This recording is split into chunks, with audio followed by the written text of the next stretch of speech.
Joining us now is former Speaker of the House and current presidential candidate Newt Gingrich in Biloxi, Mississippi. Thank you for joining us, Speaker. Have you had grits today yet? Yes, I did, actually. I had grits and shrimp this morning. Oh, good to hear, good to hear. There's been some indication that, I know this is a crucial time for you, that Alabama and Mississippi are must-wins for you in order to continue in the race. What do you make of that? Well, I think we certainly want to do very well here, and all the polls say, well, we're going to get more than our share of delegates here. And then we're going to go on to New Orleans and to Baton Rouge and to the state of Louisiana. So I think we're going to keep competing, and I think we're going to go all the way to Tampa. But we're going to pick up a lot of delegates in Alabama and Mississippi. And you know we're from New Orleans. I know you have close ties to New Orleans.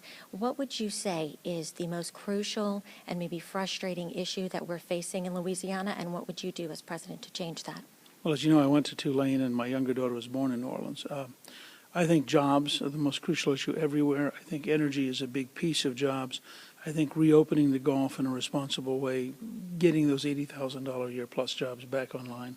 Plus, when the economy does better, tourism does better, New Orleans does better. So partly it's just getting the economy in general growing again. And we have a plan to do that. I worked with President Reagan. We created 16 million new jobs.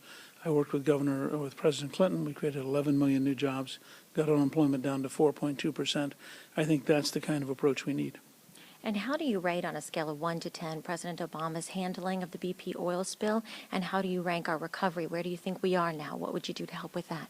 Well, he didn't follow the experts' advice. The experts, for example, told him not to have a moratorium, and he ignored them.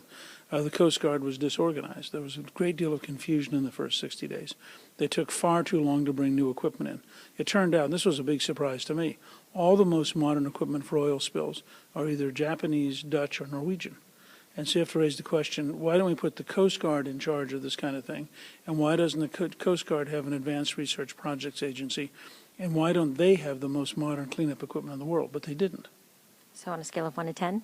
Oh, I'd probably if 10 was great and 1 was drowning in oil, I'd give them probably a 2 or 3.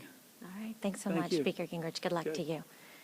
All right. From the Gulf Coast Coliseum in Biloxi, Mississippi, I'm Melanie Hebert for WWLTV.com.